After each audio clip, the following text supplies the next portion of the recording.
Welcome to the Future of Field Service podcast. I'm your host, Sarah Nicastro. Today is a very special and exciting episode because I am introducing you all to Mr. Future of Field Service. In other words, my husband, Eric.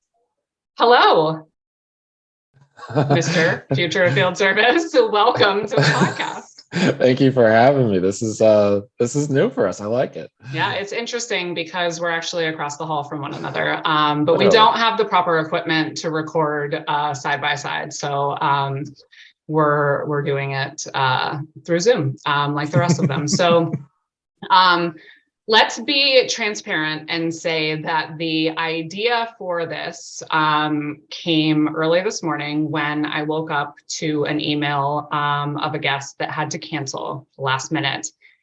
And I thought, I don't have a good backup. Who could I have on?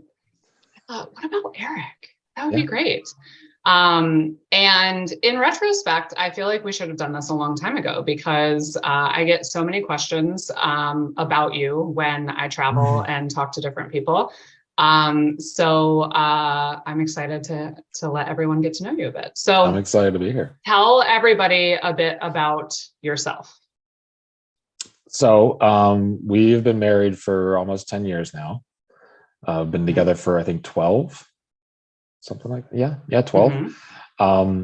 I am an IT analyst with Erie Insurance, which is an insurance agency based here in Erie, Pennsylvania, but I believe we're in 13 different states in the US. But my job as an IT analyst is to write business requirements for the digital experience team for different products that we build and different services that we build. So I do have some experience in the tech space. I spent 10 and a half years in marketing and communications before being an IT analyst. I felt it was time for a change coming to the end of that. And this was something that kind of fell in my lap. I've always done work with websites and digital analytics and digital marketing. So the IT analyst role with this company really kind of aligned very, very well. And I've enjoyed it. I've been there since June of 2022 and it's been a fun process. Yeah, you wanted to let your inner nerd out a little bit more, right? Trust me, I get to geek out over a lot of technical stuff, and it's a lot of fun because I'm starting to learn a little bit more about the data analyst space and data science. So this is kind of like, I'm like, okay, I like this stuff. I like to use Excel, unlike some people. We're not talking about that on this podcast. No. Okay, so tell everyone about your T-shirt. It's another love of yours. So this says the Civic Arena. This was the previous home of the Pittsburgh Penguins down in Pittsburgh, PA. And I grew up a big diehard Penguins fan and diehard Steelers fan. And so the Civic Arena is long gone now, but it always holds a special place because I watched so many games there growing up as a little kid and into my teens. And when they built a new arena across the street, they had to tear the old one down. So this is a T-shirt that I wear in remembrance of that building because it was a special place. Yes. So loves hockey. Loves tech things. And also is a photographer and videographer, and has actually shot some photos that a lot of you have probably seen on Future Service. Yes, I have. Okay. So as you mentioned, this year 10 years will be 10 years that we've been married, and a whole lot has changed in the last decade. For those of you that Eric and I have two sons, Evan and Ellis. They're 16 months apart. When they were born, and I was in my with Field Technologies. Eric was in his former role, and both of those employers were far less flexible than the ones we have now, which was super challenging. But we've always found a way to make it work. We've always made it work. Team, right? Yeah, that's the way we work. We just work together on it. And I mean, yeah, there were some moments that were stressful. I mean, you can't, look over that. It's going to happen with any time when you have a spouse traveling and there's two kids, especially when they're really little.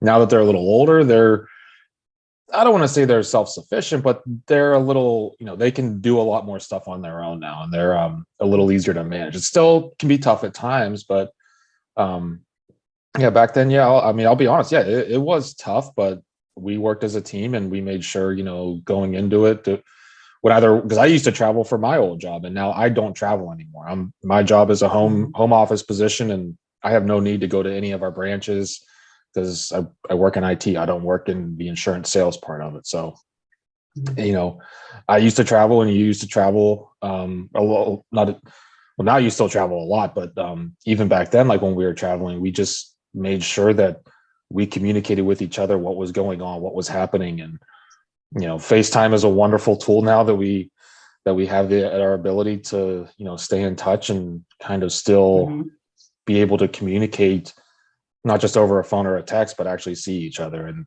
that was a big thing, and it helped the kids out a lot too, because they got to see mom and dad while we were traveling, and they always like to see a tour of the hotel room and the view outside the window, even if it looked into a parking lot most of the time. But they it did help a lot. Just communication and planning well ahead is something that I think really, really helped us out.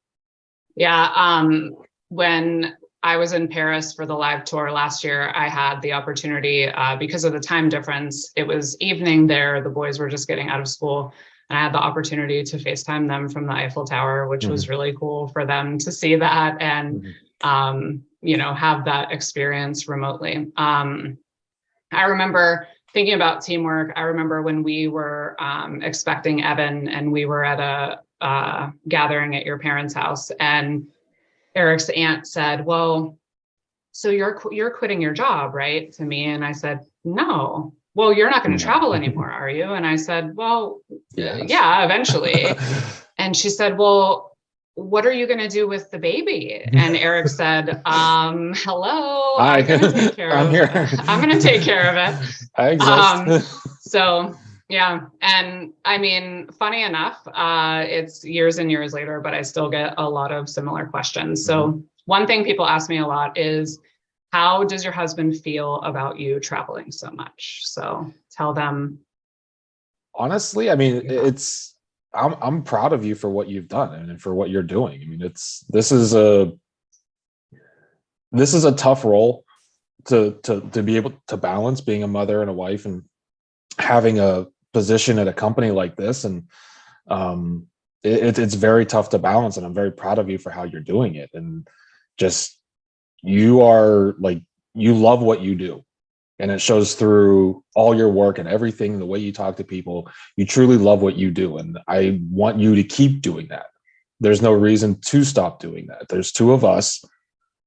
We'll make it work. I mean, we always do, and that's that's the most important part, is you make it work. And I'm happy to support you and see you rise up the ranks and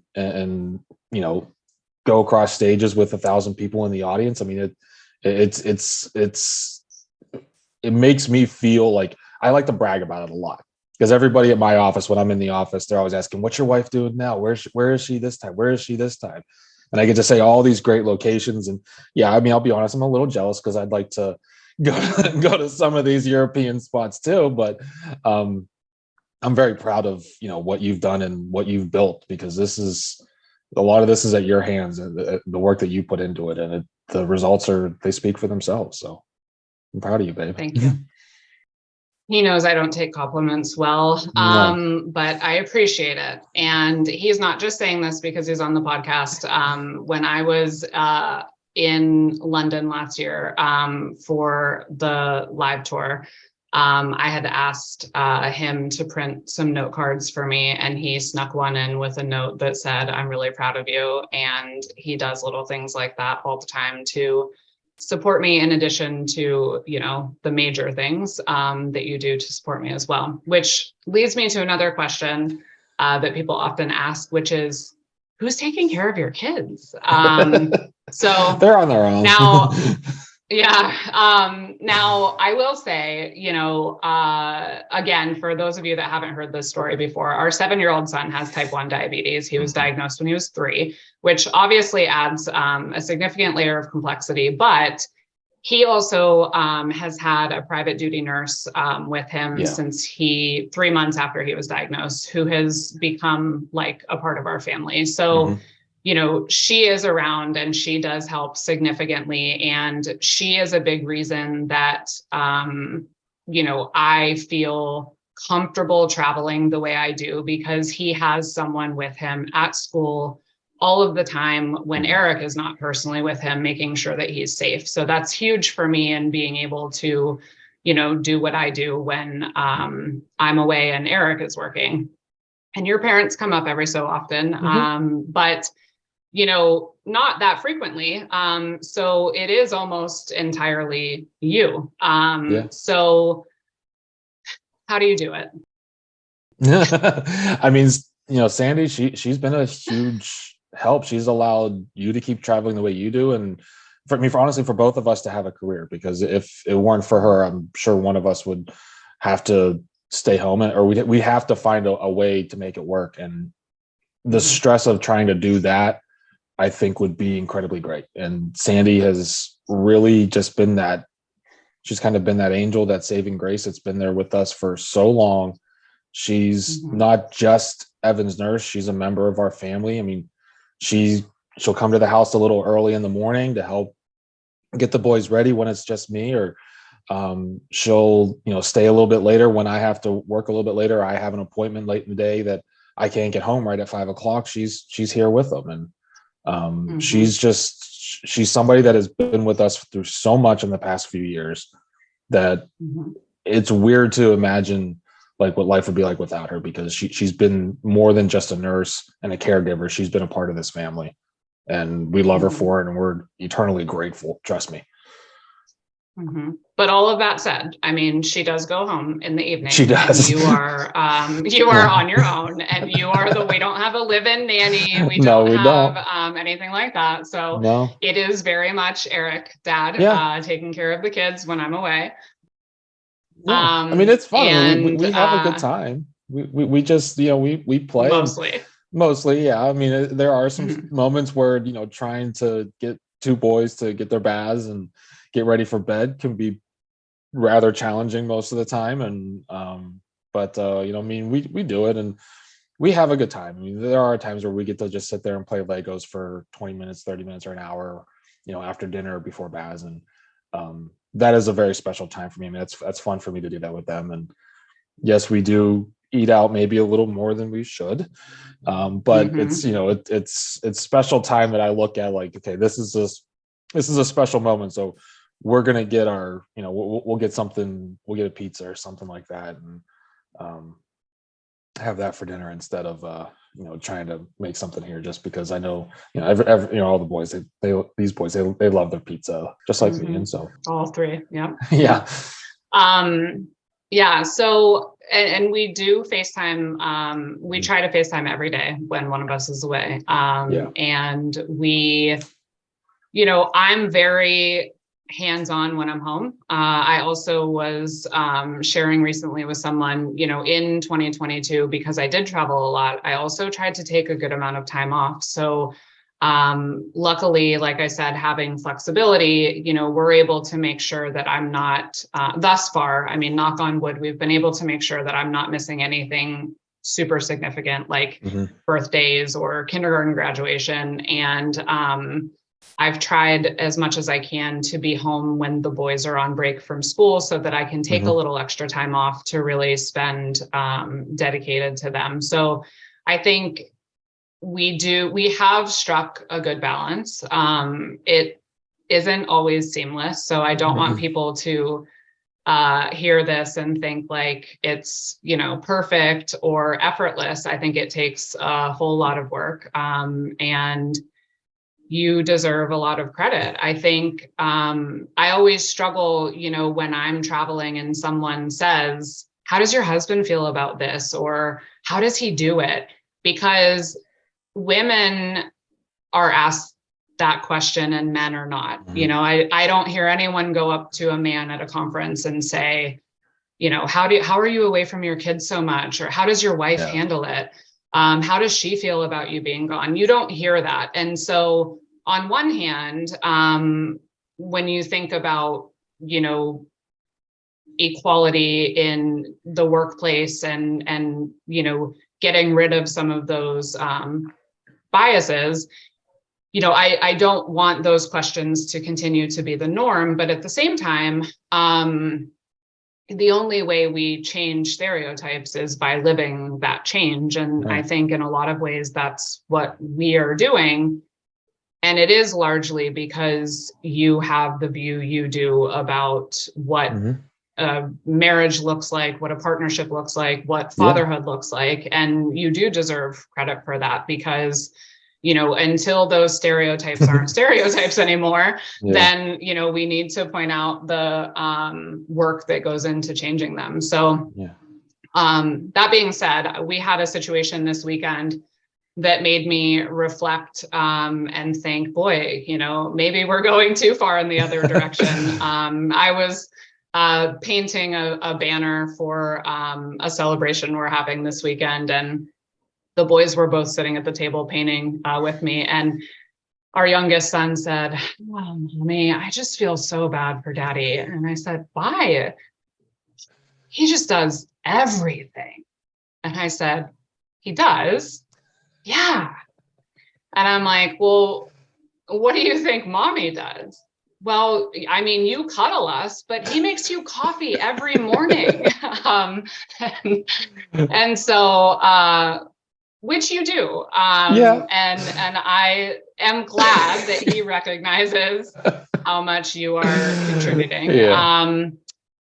At the same time, you know, there's a lot that goes on behind the scenes. So you do, but you it's do good a lot to more know, than you get credit for. You really do. It's good to know that they are acknowledging the effort you put in, and they appreciate you. And I certainly appreciate you as well. So well, thank you, babe. Thank you for all of your support.